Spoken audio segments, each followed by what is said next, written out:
Ahora nos toca darle la bienvenida a Pablo Borelli. Él es cofundador de Ovis 21 Argentina y hoy nos hablará de la ganadería regenerativa. Conozcamos algo más de él. Pablo Borelli es ingeniero agrónomo de la Universidad de Mar del Plata. Lleva 40 años como investigador y asesor en manejo de pastizales. Es cofundador de la empresa Ovis 21 en el año 2003. Es educador en manejo holístico y referente de la ganadería regenerativa en Sudamérica. Es coautor del Ecological Outcome Verification, estándar global de Instituto Savory para medir regeneración de tierras. Bienvenido a los foros Perú Modadeco y Alpaca 2021. Profesor Pablo, lo escuchamos con mucha atención. Bueno, buenos días a todos. Es realmente un placer para mí, un privilegio poder participar de la Alpaca Fiesta y digamos, poder llegar a toda la comunidad alpaquera del mundo. Así que muchísimas gracias a la comisión organizadora. Vamos a hablar hoy de ganadería regenerativa, que es un paradigma emergente, una idea nueva, que no la estamos presentando en cualquier momento, en un momento casual de la historia de este planeta. Estamos hablando en momentos en donde los seres humanos, la especie humana, hemos acumulado una suficiente cantidad de daño a este planeta como para cambiar su clima, como para convertirnos en una fuerza más fuerte que la geología en la modelación de este planeta. Hemos convertido a la Tierra en un invernadero con calefacción. Digamos, la Tierra se está calentando de una manera acelerada, no normal, y eso sucede por dos efectos que tenemos que entender para poder interpretar lo que vamos a hablar después. Uno es que a medida que vamos generando cada vez más suelos desnudos en el planeta, y vamos secando, vamos alterando los ciclos del agua, vamos perdiendo agua en el suelo, la Tierra se va calentando. Y cuanto más se calienta, más calor emite. Es una ley de la física. Digamos, los cuerpos emiten calor a la cuarta potencia de su temperatura, es la ley de Stefan Boltzmann. Con lo cual, lo que estamos haciendo es generar un gigantesco radiador con las tierras que aramos, con los desiertos que vamos creando, la vegetación que vamos perdiendo, la deforestación, generan un aumento de la cantidad de calor que llega a la atmósfera y con el efecto agregado de que ese calor no puede volver al espacio porque tenemos un invernadero, porque hay una concentración de gases de efecto invernadero que hace que ese calor vuelva a la Tierra. Esto es la concentración de dióxido de carbono en los últimos 60 años. Ustedes pueden ver que hay una tendencia a crecer que es exponencial, y ya hemos pasado los 414 partes por millón de dióxido de carbono. Y este no es el principal gas de efecto invernadero, el mayor es el vapor de agua. Y el vapor de agua aumenta en el aire a medida que aumenta la temperatura, con lo cual hay un feedback positivo, digamos, una retroalimentación positiva. Si proyectamos hoy la concentración de dióxido de carbono del aire al ritmo que viene creciendo ahora, si no pasa nada con la COP de Glasgow, como no pasó nada con la de París, como no pasó nada con el protocolo de Kioto, en el año 2035, es decir, dentro de 14 años, la temperatura del planeta va a aumentar 2 grados. Punto que prácticamente todos los expertos en clima denominan un punto de disrupción.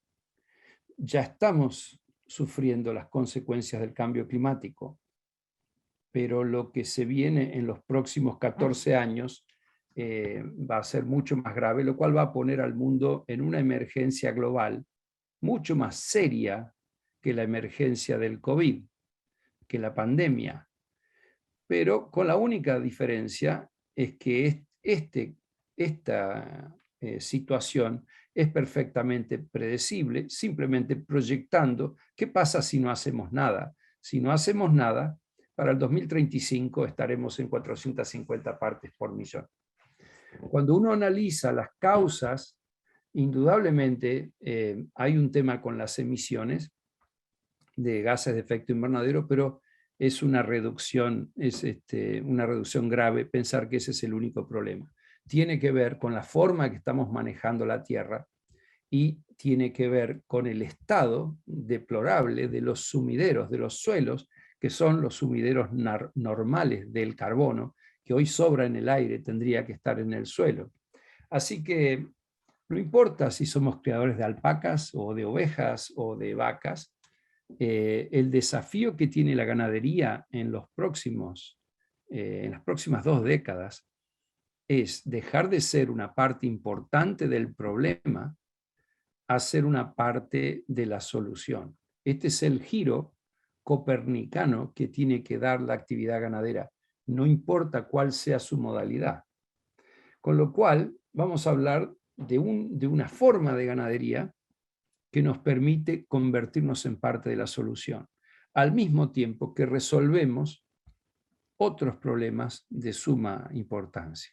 Así que vamos a describir la ganadería regenerativa para que quede claro el concepto. En primer lugar, ¿de dónde viene la ganadería regenerativa? Es un movimiento de base. Esto viene de productores de distintos lugares del mundo, de técnicos de distintos lugares del mundo, de abajo para arriba. Es una innovación que viene de las bases, no viene de la academia, no viene de la autoridad, viene de los productores. Segundo, ¿de dónde se genera la ganadería regenerativa? No hay ninguna máquina para regenerar tierras, no hay ningún insumo, ninguna semilla de plata, una bala de plata. Hay una nueva forma de ver y una forma distinta de tomar decisiones de otra manera. Y eso tiene que ver con pasar de una mirada reduccionista o lineal a un pensamiento holístico. Por otra parte, el concepto es tratar de restablecer el funcionamiento del ecosistema mediante la imitación de la naturaleza, lo cual como escuela de pensamiento se llama como biomímica o biomímesis. Y esto nos permite lograr altos niveles de productividad con bajo a nulo nivel de insumos. Y se busca la rentabilidad, y en esto es un objetivo loable tratar de lograr que los productores sean sustentables, que ganen buen dinero, que vivan con calidad de vida, que puedan acceder a los beneficios del progreso, que los jóvenes puedan hacer vidas que sean competitivas en el campo, vidas competitivas con la vida en la ciudad. Pero esa rentabilidad que se busca es a partir del desarrollo del capital social y del capital biológico.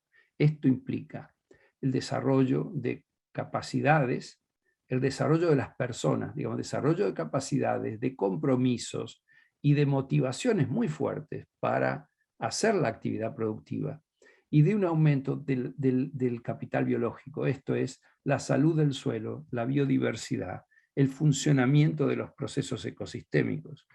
Así que no lo hace a costa de personas ni de ambiente, lo hace justamente al revés, a partir del desarrollo de las personas y el ambiente. Finalmente, la ganadería regenerativa diseña y desarrolla paisajes que sean sanos, que sean funcionales ecológicamente, que sean productivos, que sean bellos y que sean vivibles.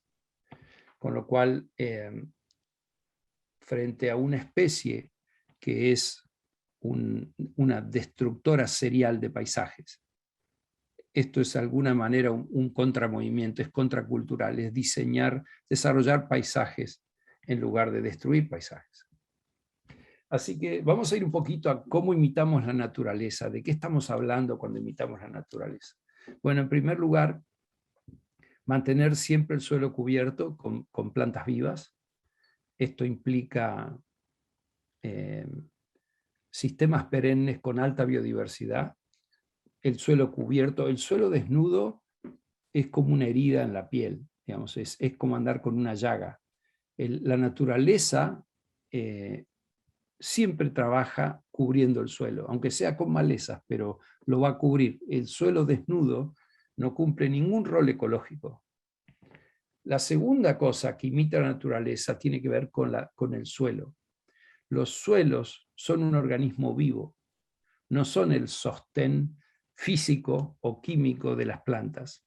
Son organismos vivos y aquí lo que se busca es desarrollar suelos fúngicos en donde todas las especies del ecosistema del suelo estén presentes en equilibrio y que se maximice esa alianza que dio origen a la vida en la tierra entre las plantas y los hongos. Digamos, los hongos, especialmente las micorrizas, tienen la capacidad, tienen las enzimas para obtener nutrientes a partir de las rocas. Con lo cual, las micorrizas y sus bacterias asociadas están diseñadas, han evolucionado durante 450 millones de años para proveer a las plantas de los nutrientes que necesitan y el agua que necesitan para crecer. Con lo cual, ¿cómo hacemos para tener un suelo fúngico? Bueno, necesitamos eliminar los disturbios. Necesitamos dejar que la naturaleza trabaje bien. Y en esto estamos hablando de la labranza, de los herbicidas que tienen efecto sobre las micorrizas, del uso de fertilizantes solubles y también del mal manejo del pastoreo. Estas cuatro cosas tienden a diezmar la población de micorrizas y tienden a hacer que los suelos se vuelvan más infértiles, más dominados por bacterias y más demandantes de nutrientes externos. Por otra parte, en la imitación de la naturaleza, tenemos que hablar un poco de los árboles. Digamos. En la ganadería regenerativa, si tenemos un bosque, vamos a tratar de mantenerlo, y si no tenemos árboles, pero estuvieron o son factibles en ese ambiente, vamos a tratar de incorporar los árboles, tratando de apuntar hacia sistemas silvopastoriles. Esto implica, en muchos lugares, cuando uno incorpora árboles, la oportunidad de diversificar la producción, de mejorar notablemente el bienestar de los animales y el funcionamiento ecológico a partir de las sinergias que los árboles tienen con los pastos. Otro concepto importante de imitar la naturaleza es rehidratar los suelos, es tratar de que el agua se quede donde cae. Tenemos en algunos lugares muy poca lluvia, en otros lugares un poco más, pero si nosotros tenemos los suelos desnudos, el agua que nos cae la perdemos en un ratito.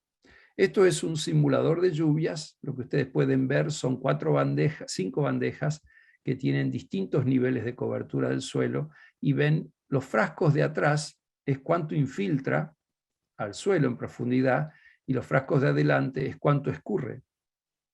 Y esto nos muestra claramente que cuando tenemos el suelo desnudo, la mayor parte del agua que cae escurre, y escurre llena de sedimentos, con lo cual la fertilidad del suelo la estamos perdiendo en una tormenta. Mientras que si tenemos el suelo bien cubierto, con vegetación viva, el escurrimiento es prácticamente cero y la infiltración es máxima y con agua limpia, que significa que los recursos han sido mantenidos. Así que acá, ¿qué necesitamos? Cobertura, mantener altos niveles de carbono en el suelo, buena estructura, un suelo poroso, un suelo granular, que tenga una alta tasa de infiltración y de retención del agua. Y finalmente, tenemos que restablecer, tenemos que hacer funcionar lo que le llamamos la bomba de carbono. Los pastizales del mundo, los pastizales del mundo funcionan como estas bombas que creo que todos ustedes conocerán, estas bombas que tienen dos fases. Cuando nosotros levantamos, cuando bajamos la palanca, hay un émbolo que se carga, pero no sale nada de agua, y cuando levantamos la palanca, hay un émbolo que vacía un cilindro y sale el agua. O sea que esta bomba tiene dos fases, una que carga y una que descarga. Bueno, así son los pastizales. La primera fase es de acumulación. La planta necesita tiempo para poder desarrollar sus hojas, que van a estar, ese tamaño y ese volumen va a estar determinado por la zona, por la lluvia, por la genética de las plantas. Digamos, en cada ambiente hay un potencial de acumulación de biomasa, y recordemos que lo que pasa arriba está pasando abajo. Es decir, que cuando la bomba está cargando y nosotros vemos que las plantas están creciendo, abajo también simétricamente están creciendo las raíces. Y esta planta está alimentando a las micorrizas y otros organismos del suelo mediante hidratos de carbono que obtiene durante la fotosíntesis. Muy bien, ya la bomba se cargó. ¿Cómo es el diseño natural para descargarla? El diseño natural son millones de herbívoros.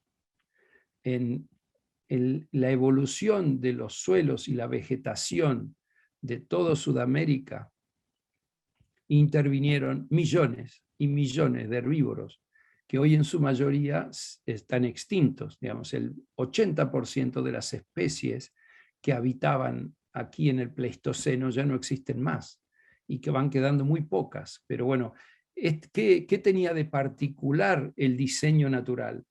Bueno, acá tenemos un digestor móvil, ¿no? con 4 pezuñas que están adaptadas para voltear el pasto, para enterrar semillas, para romper costras, y tiene un tanque que contiene agua a 39 grados y millones de microorganismos que están preparados para digerir la celulosa, y tiene una salida posterior que nos va a fertilizar el campo para devolver nutrientes y biología al suelo. Es maravilloso, ¿verdad? Y de esa maquinaria que descarga la bomba de carbono, van quedando muy pocos animales. Y acá tenemos las alpacas, que son sobrevivientes de ese Pleistoceno. Son de las pocas especies nativas que han sobrevivido a la extinción, en algunos casos atribuida al cambio climático, en otros casos atribuida al impacto de la llegada del hombre. Cualquiera sea la razón, hoy lo que tenemos para manejar esa bomba de carbono son nuestros animales. Y hagámoslo trabajar entonces, ya que estamos. Así que aquí pasaron las alpacas. ¿Y qué pasó? Bueno, la planta que tenía una cantidad enorme de hojas ahora tiene mucho menos, ha sido consumida, y la planta lo primero que va a hacer, va a perder parte de su sistema radicular, lo que llamamos reducción o renovación de raíces, porque tiene que balancear su energía. Produce hojas con una pantalla, produce energía con una pantalla solar chica, no puede mantener un gran sistema radicular, así que las raíces estas van a morir. Pero la muerte de estas raíces en realidad es una pérdida para la planta, pero una ganancia para el suelo. Estas raíces muertas van a provocar una explosión poblacional de hongos y bacterias descomponedoras y una serie de predadores de esas, con lo cual hay toda una cadena trófica sucediendo en el suelo a partir de un evento de pastoreo. Y la otra cosa que a través de la evolución las plantas aprendieron es: si tengo un evento de defoliación, voy a tener que alimentar a esas micorrizas para que me traigan nutrientes para poder rebrotar, con lo cual va a aumentar la exudación, la entrega de azúcares a esas micorrizas, con lo cual hay un aumento de la actividad biológica, no solamente de los descomponedores, sino también de los mutualistas. Por otra parte, las alpacas habrán orinado y estarán aportando nitrógeno en esas manchas de orina, y por otra parte habrán bosteado, y esa bosta está volviendo al suelo, en algunos lugares con una importante intervención de insectos estercoleros, Pero bueno, esa bosta lleva nutrientes y también lleva microorganismos. Con lo cual, si ya se descargó la bomba, ¿cuál es el diseño natural? Volver a cargar. En los sistemas naturales, los herbívoros no se quedan nunca en el mismo lugar. ¿Por qué? Porque en presencia de predadores tienden a agruparse y tienden a moverse. Esa dinámica hoy todavía puede apreciarse en algunos lugares, digamos, en donde los herbívoros se agrupan y se mueven, con lo cual, naturalmente, si un lugar fue consumido, tardará mucho tiempo, en algunos lugares serían meses, tal vez años, en que los animales vuelven al mismo lugar. Con lo cual, visto a lo largo del tiempo, en el diseño natural, la bomba de carbono funciona con pulsos relativamente largos de acumulación y fases de descarga, haciendo pulsos amplios de carbono arriba y abajo del suelo. Cuando nosotros hacemos pastoreo continuo o cuando hacemos una rotación no controlada en donde volvemos muy pronto, alteramos esta bomba de carbono que no se llega a cargar nunca. Y si sacáramos los herbívoros, como alguna gente bien intencionada pero errónea biológicamente nos dijera, ¿por qué no sacan los herbívoros que son los que causan la degradación de la tierra? La bomba se trabaría cargada y el pastizal en el mediano y largo plazo comenzaría a degradarse porque la bomba de carbono dejó de funcionar. Así que regenerar tierras implica una tecnología de proceso en donde, bueno, nosotros venimos usando desde 2008 en Argentina el manejo holístico, que es una tecnología de procesos que fue desarrollada por Alan Savory en Zimbabue y que nosotros hemos encontrado que funciona consistentemente para regenerar tierras. Y fíjense que empieza por algo social completamente, que es la definición de un contexto holístico. Los seres humanos tendemos a tomar decisiones de manera lineal. El contexto holístico es un documento que define en forma muy sintética y muy para uso interno qué es lo importante para nosotros, desde el punto de vista social, del negocio, o sea, económico y ambiental. Y eso de definir qué es lo importante significa preguntarnos por qué razón, qué cosa tiene valor para nosotros de la vida en el campo, cómo queremos que sean las relaciones, qué cosa nos hace levantar de la cama a la mañana, qué cosa le da sentido a nuestro trabajo, cuáles son los vínculos culturales y las motivaciones que hacen, yo no elegiría otra vida, esto es lo que yo quiero hacer. Tenemos que empezar por ahí, no podemos empezar por dónde vamos a mover los animales esta mañana. Empezamos por qué queremos lograr desde el punto de vista de la calidad de vida, de la calidad de nuestro negocio, de la calidad del ambiente que queremos vivir y queremos legarle a las generaciones que vienen. A partir de eso, tenemos 3 procedimientos de planificación. Uno es la planificación del pastoreo, que ahí es donde hacemos andar bien la bomba de carbono, es decir, en una planilla, con una ayuda a memoria, conversando entre la persona las que manejan los animales. Ahí metemos toda la sabiduría ancestral. No hay ninguna receta en el manejo holístico. La planificación del pastoreo se hace con las personas que manejan los animales y conocen el lugar. Con lo cual, se integra esto en un proceso de toma de decisiones para que los pastoreos y los descansos sean apropiados para que esa bomba de carbono se pueda cargar a pleno y no se pase tampoco, es decir, encontrarle el punto justo. Eso se hace 2 veces por año. Después tenemos una planificación financiera. No hay sustentabilidad si no hay sustentabilidad económica. No hay futuro si la gente pasa miseria en el campo, si no logra satisfacer sus necesidades más básicas. Y lo que tenemos normalmente es la migración de los jóvenes. Digamos, los jóvenes hoy conectados por redes, conectados con el celular al mundo, no van a quedarse en el campo si no tienen una buena razón para ello. Y si el campo no puede satisfacer necesidades que hoy ellos consideran no negociables. Con lo cual, la planificación financiera es una metodología para asegurar que tengamos rentabilidad todos los años y que se satisfagan las necesidades económicas de la empresa. Y finalmente, tenemos un tercer procedimiento de planificación, que es lo que llamamos planificación de la tierra, y que es un diseño ecológico de paisajes. Y acá, ¿a qué estamos atendiendo? A diseñar paisajes que retengan el agua, que no la pierdan, que el agua no se nos vaya a las pocas horas de una lluvia por un zanjón.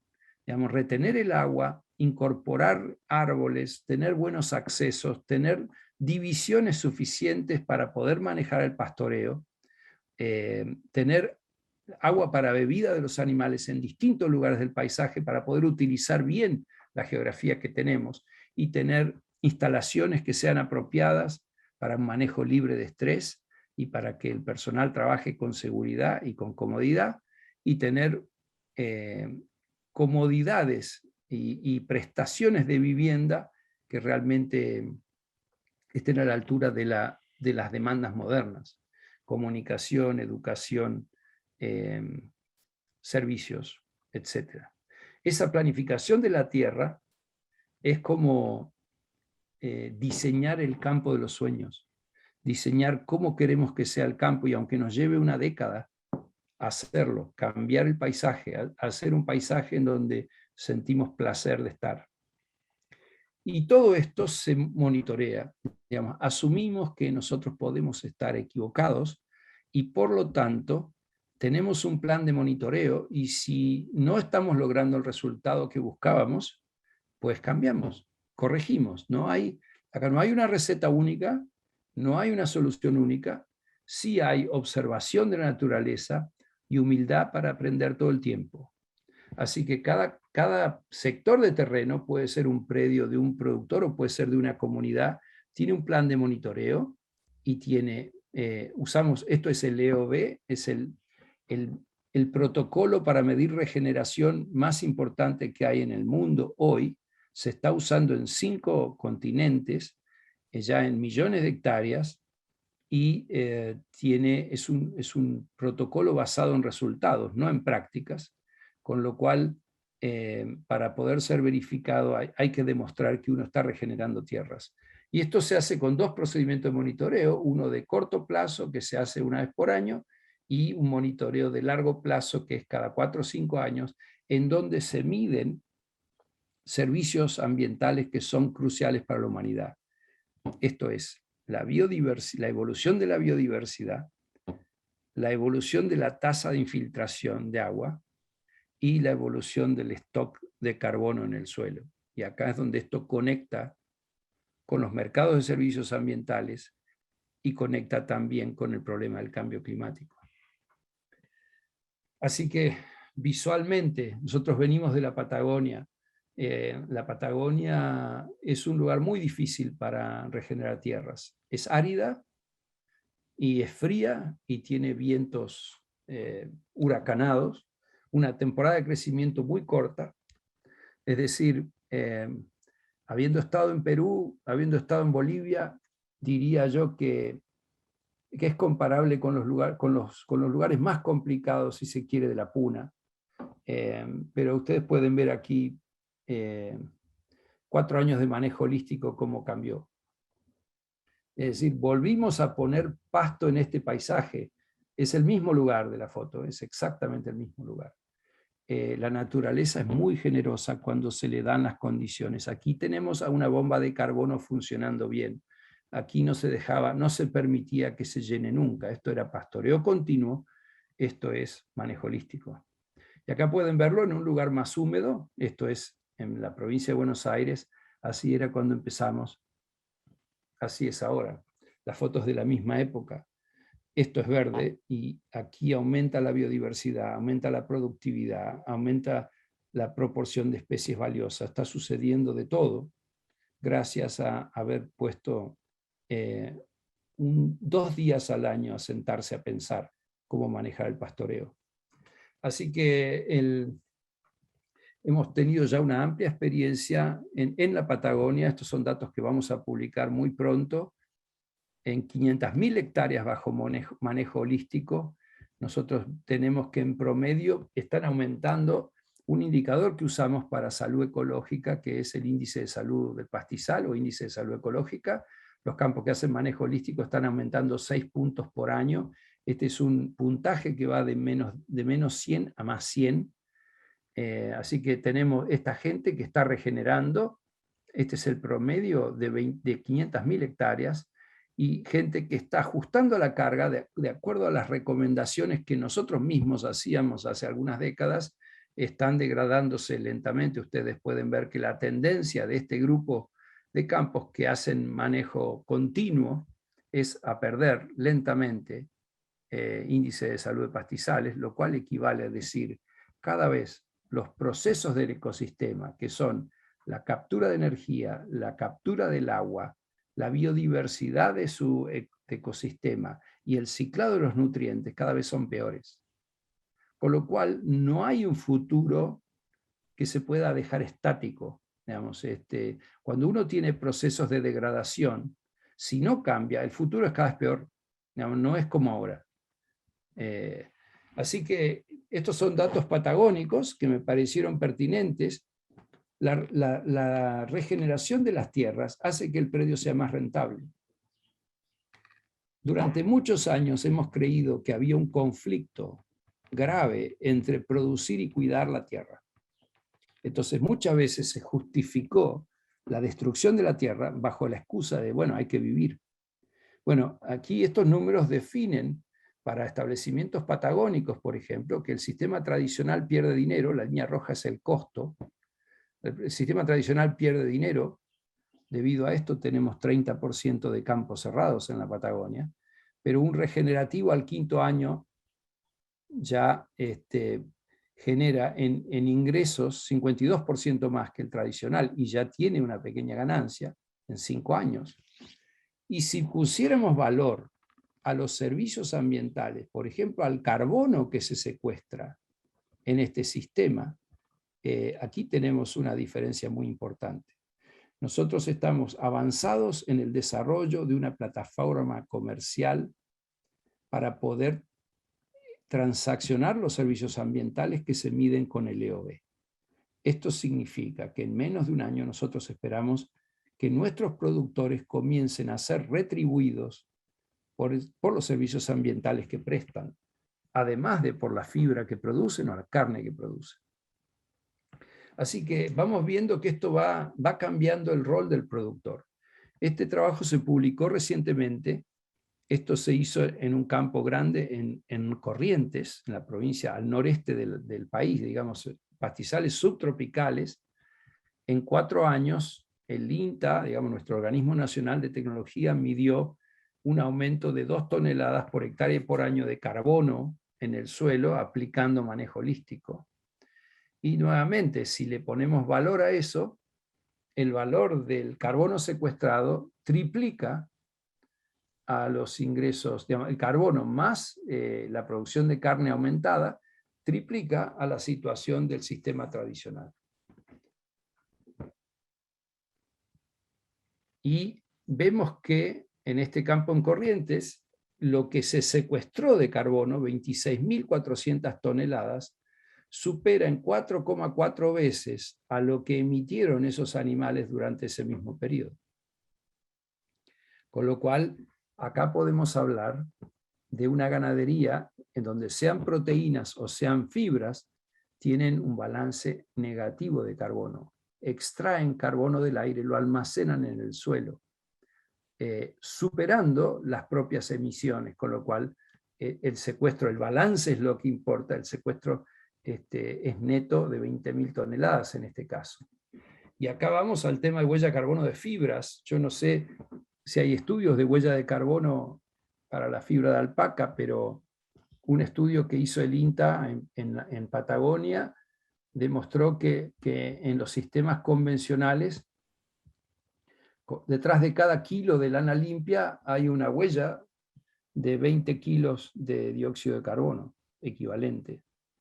O sea, cada kilo de lana limpia tiene tras de sí una emisión de 20 kilos de dióxido de carbono. Y si lo medimos por hectárea, una emisión neta de 33 kilos de dióxido de carbono por hectárea por año.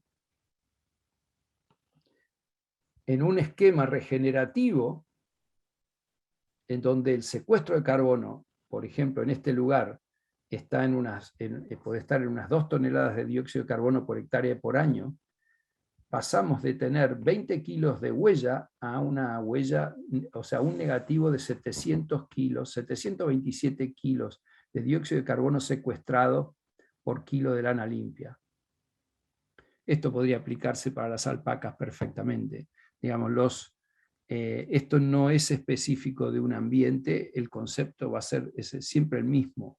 Si yo tengo disrupción del funcionamiento ecosistémico, la huella de carbono de lo que se produzca va a ser positiva, es decir, va a haber una emisión detrás de ese producto.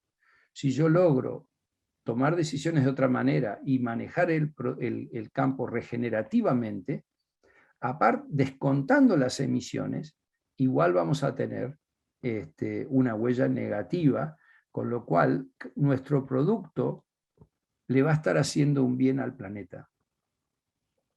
Si yo como consumidor no quisiera consumir otra cosa, y creo que la industria, digamos, no quisiera un proveedor que no sea en este nivel, digamos. Yo quisiera que mi producto le cuente al mundo una historia de servicio ambiental, de cuidado de la tierra, que a su vez está asociada a una mayor rentabilidad del productor y que está asociada a la calidad de vida del medio rural, a cuestiones sociales, a la preservación de la cultura rural. Así que, para finalizar aquí, la ganadería regenerativa permite ser parte de la solución al cambio climático y la degradación ambiental. Si queremos ser parte de la solución y no del problema, aquí hay una oportunidad. Por otro lado, permite producir más pasto sin costo, lo cual obviamente se va a convertir en producir, en poder tener más animales sin gastar dinero, lo cual impacta en forma directa en la rentabilidad del productor. Por otra parte, los sistemas de ganadería regenerativa están planteados desde un esquema de máximo bienestar animal, teniendo en cuenta las 5 libertades de los animales y teniendo en cuenta realmente que estén en su mejor expresión de la especie. Por otra parte, nos permite lograr la máxima calidad del producto. Acá ya me estoy refiriendo, en el caso de las carnes, por ejemplo, las carnes que vienen de sistemas a pasto tienen mucho mayor calidad nutritiva que las carnes que vienen de corral. Así que máxima calidad de producto, logramos un negocio que es más rentable, es decir, el productor recibe más dinero, con lo cual puede mejorar su situación, y sobre todo un negocio más resiliente. ¿Qué queremos decir con esto? Que en un contexto en donde el clima está cambiando para mal, digamos, con sequías más frecuentes, más intensas, más largas, alternadas con eventos catastróficos y con el consecuente impacto sobre los mercados, digamos, es impensable que haya estabilidad de mercados frente a una inestabilidad climática creciente, con lo cual el mundo que viene en menos de 2 décadas es un mundo, digamos, afectado fuertemente por el cambio climático, en donde la resiliencia del sistema productivo es un atributo central, no un accesorio. Digamos, cualquier negocio que dependa, por ejemplo, de un alto nivel de insumos, va a estar severamente cuestionado desde lo ambiental, desde lo del bienestar animal, pero también va a ser peligroso en lo económico. Así que la ganadería regenerativa redefine el rol del productor. Hoy, digamos, el productor alpaquero se define a sí mismo porque cría alpacas y porque vende una fibra exquisita y siente orgullo, por supuesto, bien ganado por por producir una fibra que es preciosa, digamos, que es una fibra especial. Sin embargo, y sin perder nada de esto, permítanme que les diga que en 10 años los productores regenerativos se van a definir a sí mismos como proveedores de servicios ambientales, como protectores de la biodiversidad, como capturadores de agua pura en el suelo y como secuestradores de carbono atmosférico, y van a ser retribuidos por ese trabajo tan importante. Y si lo pensamos bien, la carne puede ser sustituida. Tenemos millones de veganos y vegetarianos proclamando, intentando que eso suceda. ¿Podrían vivir sin carne? Bueno, puede ser. También se puede sustituir la fibra de origen animal. De hecho, la lana hoy en el mercado textil es menos del 2%, y bueno, y la fibra de alpaca es una fibra de lujo con un pequeño volumen.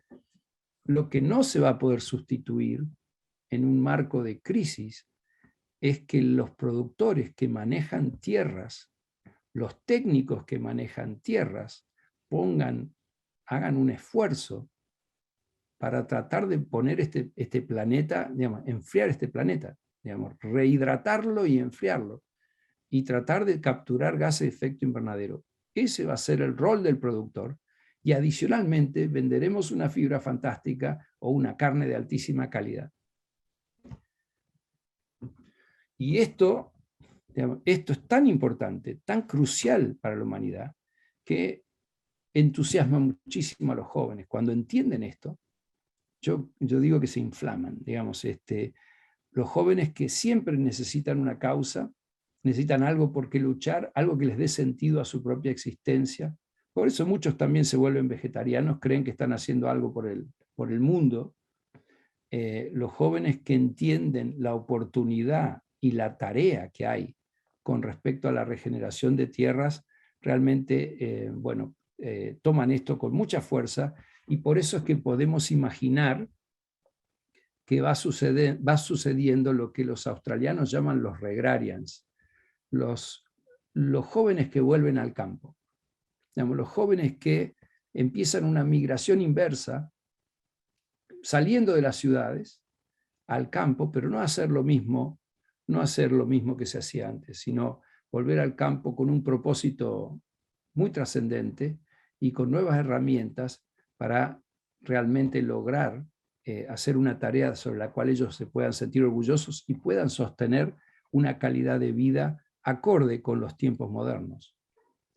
Y si nosotros logramos que los jóvenes vuelvan al campo, estaremos preservando la cultura ancestral, pero también creando una nueva cultura que es capaz de recuperar paisajes, que es capaz de poner familias rurales de vuelta, a poner niños de vuelta en el campo, a poner y poner a las comunidades de vuelta a vibrar.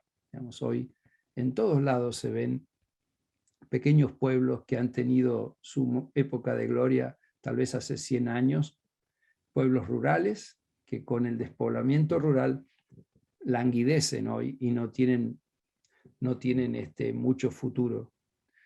Algo que podría cambiar completamente a partir de esta nueva mirada y a partir de un esfuerzo en donde todos los recursos que tengamos disponibles en el sector privado, en el sector público, las empresas, los consumidores, los productores, podamos unificar esfuerzos para poder actuar a tiempo frente a las graves amenazas que tenemos por delante. Muchísimas gracias. Muchas gracias, ingeniero Pablo, por tan interesante, importante y educativa ponencia el día de hoy. Bien, muchas gracias a todos por su participación. Ingeniero Pablo, gracias por esta charla. Nos quedamos con toda su experiencia. Nos vemos más adelante en el panel.